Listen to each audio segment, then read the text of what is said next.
Bonjour à toutes et à tous, j'espère que vous allez bien. Moi, comme d'habitude, ça va très bien.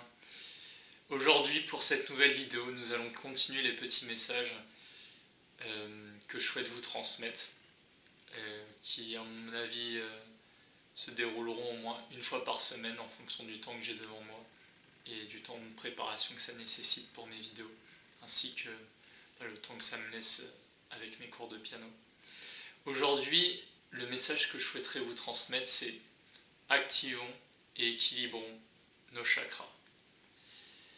Alors, c'est vrai que c'est un terme actuellement qui est très à la mode, les chakras, mais est-ce qu'on sait vraiment ce que c'est et comment on pourrait les faire correspondre avec notre corps? Parce que de façon générale, on rapporte plus ça à un niveau spirituel plutôt que physique. Sa facette spirituelle, j'en parlerai dans une seconde partie. Ici, dans cette première vidéo qui constitue la première partie de ce petit message, j'aimerais le faire correspondre directement avec les organes de notre corps et comment on peut clairement guérir des parties de notre corps grâce à nos chakras. D'où l'objectif de cette vidéo. Donc ici, je vais plutôt y apporter ma touche personnelle en fonction de mes connaissances et de ce que j'ai pu apprendre et des diverses recherches que j'ai pu effectuer sur Internet. Alors, le mot chakra est un mot sanskrit. Donc le sanskrit, c'est une ancienne langue hindoue et tibétaine qui a notamment servi dans l'écriture des textes religieux anciens hindous et tibétains comme le Mahabharata, le Ramayana ou les Védas, qui sont donc tous les trois écrits en sanskrit, avant justement de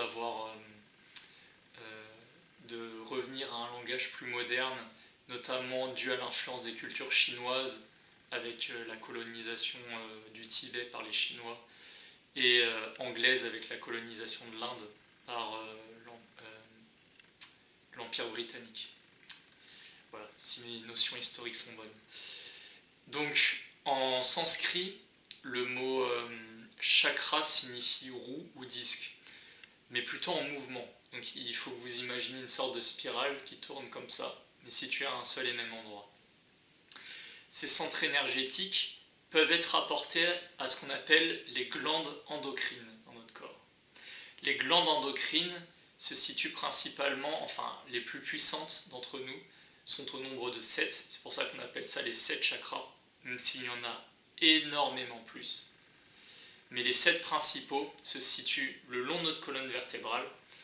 Si je devais partir du bas jusqu'en haut, donc il y aurait le chakra racine, celui qui nous connecte au sol, à la terre, et donc qui est relié avec nos membres inférieurs, c'est-à-dire nos jambes, nos pieds, nos muscles inférieurs, ainsi que les glandes reproductrices, c'est-à-dire les testicules, notre sperme clairement, et tout ce qui nous permet de marcher ou d'être en contact avec le sol. Donc ça, je dirais que c'est la principale relation de chakra racine avec notre corps physique. Ça correspond aux glandes reproductrices. Ensuite, un peu plus haut, on a le chakra sacré.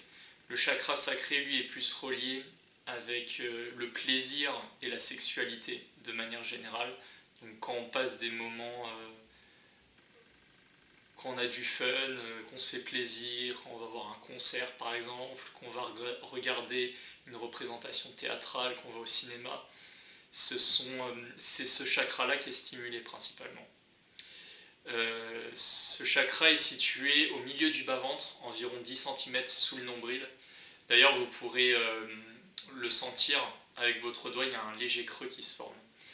Pour revenir au chakra racine, donc ça se trouve tout en bas de la colonne vertébrale, à la racine de notre colonne, au niveau du coccyx et du périnée. Voilà, principalement. Donc ici, je vous conseille de vous munir d'une carte ou d'une représentation schématique de votre corps pour vraiment comprendre ce à quoi je me réfère. Donc ici, c'est plutôt nécessaire, voire essentiel, si vous voulez comprendre ce que je dis. Ensuite, au-dessus du chakra sacré, on a le chakra du plexus solaire, qui se trouve juste là. il y a notre poitrine, et entre nos deux côtes, tout en haut, on a un creux. Et c'est à cet endroit-là que se trouve le plexus solaire. Le plexus solaire, lui, il est en rapport avec toute la partie en haut du corps et qui exprime la personne au niveau de la confiance en soi. Quand on stimule cette glande qui est reliée au pancréas, ça permet de gagner confiance, ça permet de renforcer son identité personnelle, par exemple. C'est une énergie plutôt reliée avec toutes ces notions-là. Ensuite, juste au-dessus du chakra du plexus solaire, qu'on appelle Manipula. D'ailleurs, le chakra racine en sanskrit s'appelle Muladhara, le chakra sacré Svadhisthana. Et donc ensuite, nous arrivons au quatrième chakra, Anahata, qui est le chakra du cœur. Et bien sûr, ça c'est les traductions exactes du sanskrit au français que je vous fais. Le chakra du cœur, c'est celui qui relie les 7 chakras, celui qui se trouve au milieu. C'est pour ça qu'on détermine aussi que c'est un des plus importants dans notre corps, puisqu'il a une grande part à jouer, notamment dans notre santé générale, de l'équilibre de notre système immunitaire. Le chakra du cœur donc, se trouve un peu au-dessus du chakra du plexus solaire, au milieu de votre poitrine. Et à cet endroit-là, vous allez avoir toutes les émotions en rapport avec l'amour, la compassion, le fait de donner aux autres, l'amour inconditionnel, si on veut dans un sens, donner sans recevoir. Et si on devait le rapporter à une glande, elle correspondrait à peu près au thymus, là où se trouve le thymus. Juste au-dessus du chakra du cœur, nous avons ensuite le chakra de la gorge. Alors le chakra de la gorge, on le situe à peu près là, en bas de vos cordes vocales, au niveau de la glande thyroïdale. Ce qui fait que si vous massez cette zone-là, normalement vous pouvez réussir à l'équilibrer. Le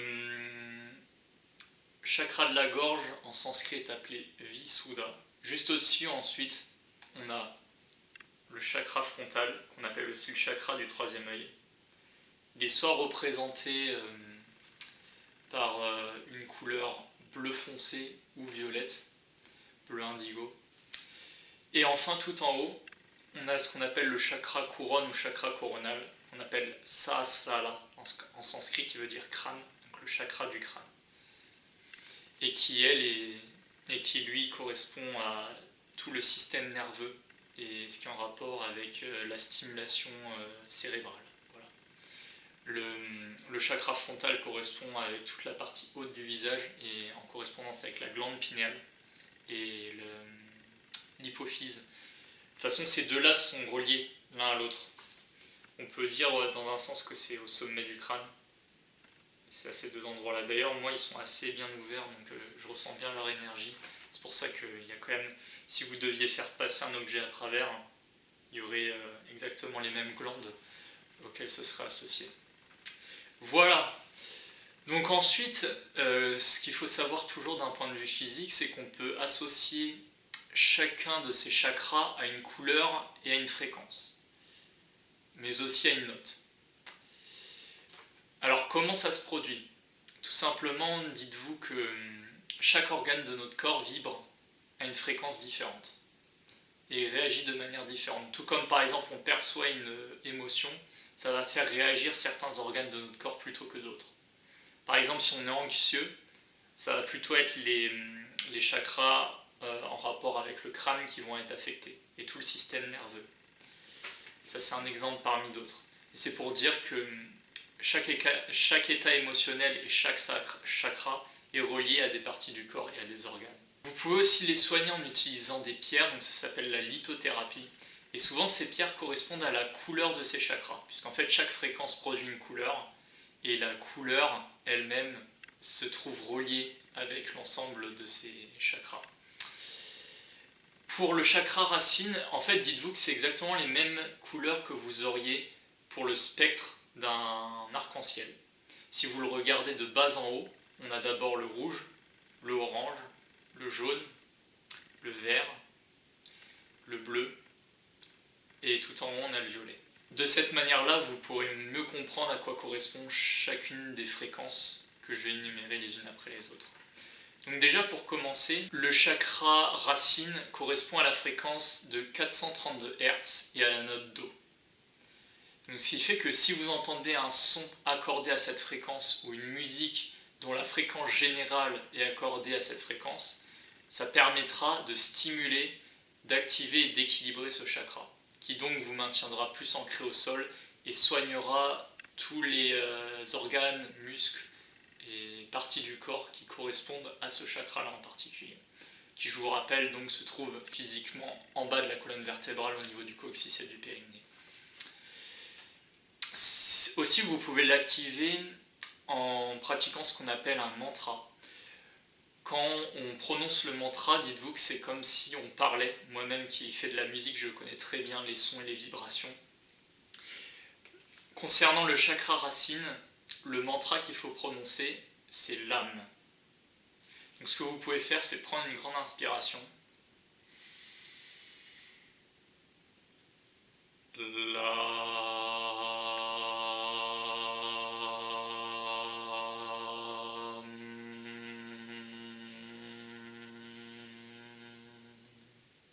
Et la vibration de ce son correspond au chakra racine. Il ne faut pas que vous cherchiez à trouver une hauteur comme le ferait un chanteur, mais que ça s'accorde au son de votre voix quand vous parlez. Vous voyez, moi je ne force pas, c'est naturel. Il faut que vous preniez une grande inspiration et au moment de l'expiration, vous sortez le son. C'est ça concrètement le mantra. Ensuite, juste après ça, on a le chakra sacré. Le chakra sacré correspond à la note Ré et à la fréquence de 480 Hz. Le mantra qui permet de l'activer et équilibrer les organes qui sont en rapport donc avec tous les organes. C'est vrai aussi que le chakra racine, ça correspond aux organes sexuels. J'y avais pas pensé, mais donc, glandes reproductrices, organes sexuels, testicules, etc. Donc le chakra sacré qui correspond à la couleur orange, celle du plaisir, de la sexualité, mais aussi de la créativité, on peut l'activer avec la fréquence 480 Hz et qui correspond au mantra VAM. Les glandes endocrines correspondantes sont les glandes surrénales, donc, ce qui correspond à la vessie et toute la partie du corps, les intestins, l'estomac, etc. Toute la partie basse de votre corps. Donc ça, c'est ce qui correspond à ce centre énergétique. Ensuite, pour le chakra du plexus solaire, la couleur correspondante est le jaune, qui est déduite de la fréquence de 528 Hz et qui correspond également à la note Mi. Le mantra qu'il faut prononcer pour équilibrer ce chakra est le mantra Ram. Ensuite, pour le chakra du cœur, la couleur correspondante est le vert. Le vert qui s'accorde à la fréquence de 594 Hz. Et d'ailleurs, ce qui est assez intéressant, c'est que ça correspond d'un point de vue numérologique au chiffre 18, qui est le nombre de la vie en hébreu. La vie, c'est le cœur qui nous donne la vie, donc vous voyez ce que je veux dire, et ça c'est ma propre déduction personnelle. Ça correspond à la note Fa et à l'affirmation j'aime. Dès lors qu'on dit j'aime quelque chose, on fait parler notre chakra du cœur.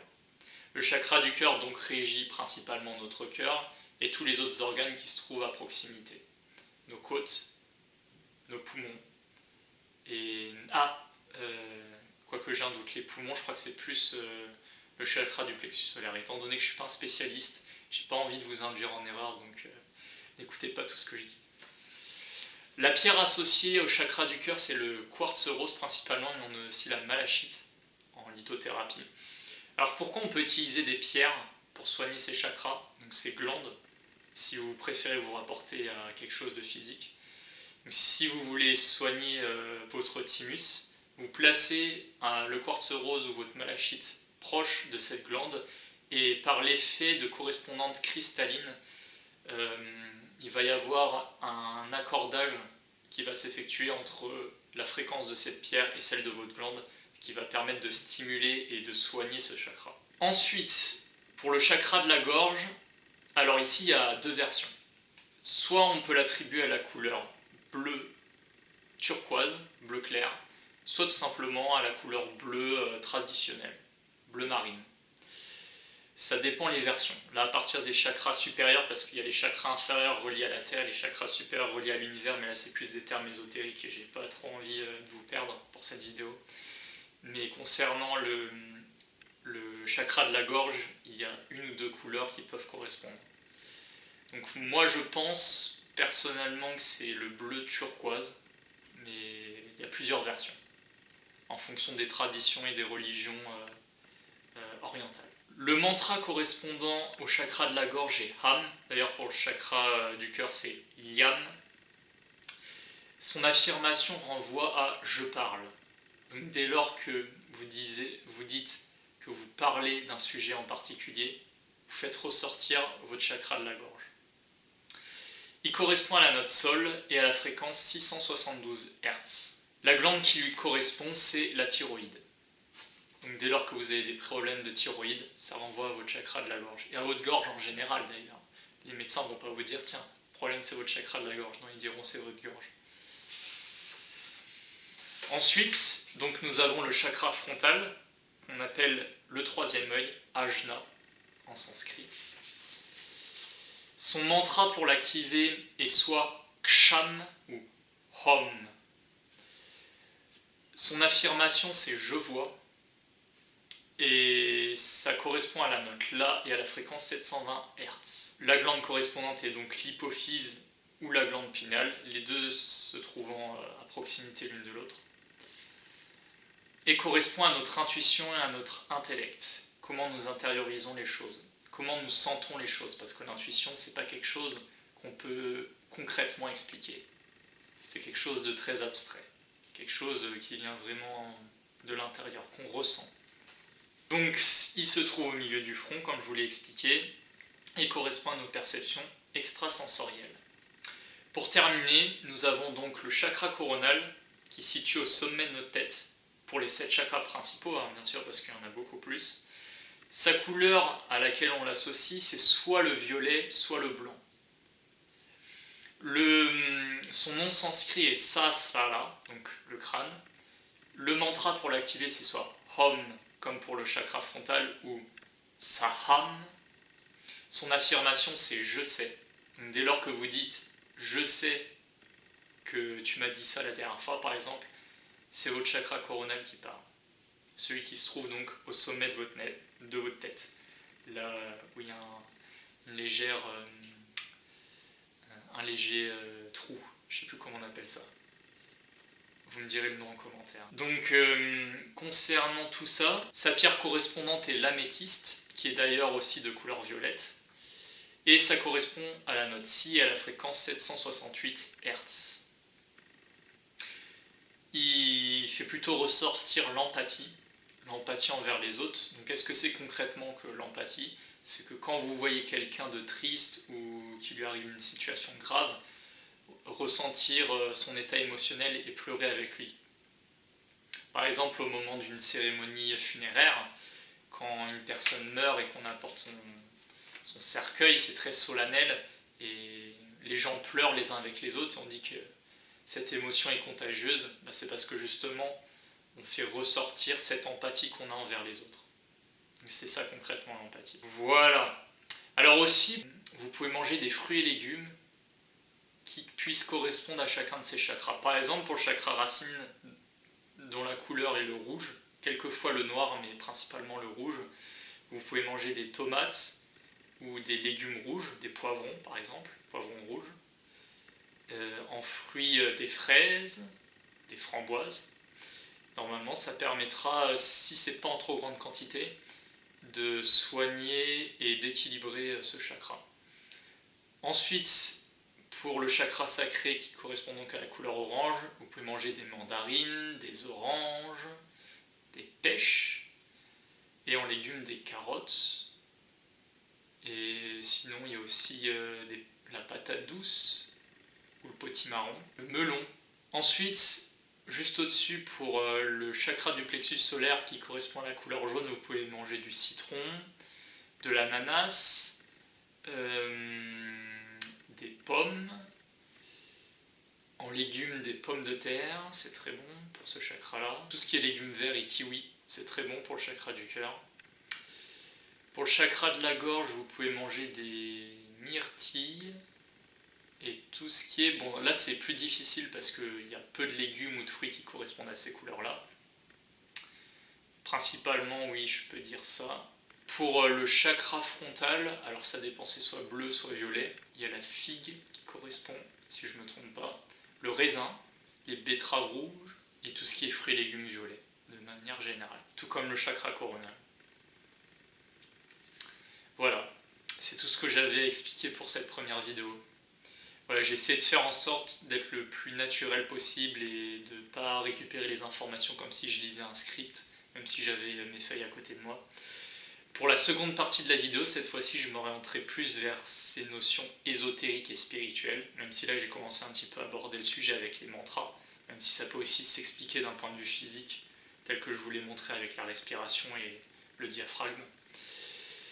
Voilà, c'était tout ce que j'avais expliqué pour cette première partie liée au physique. Maintenant, je vous souhaite une bonne journée, une bonne soirée. Et on se retrouve une prochaine fois pour la seconde partie en relation avec les chakras. Ciao!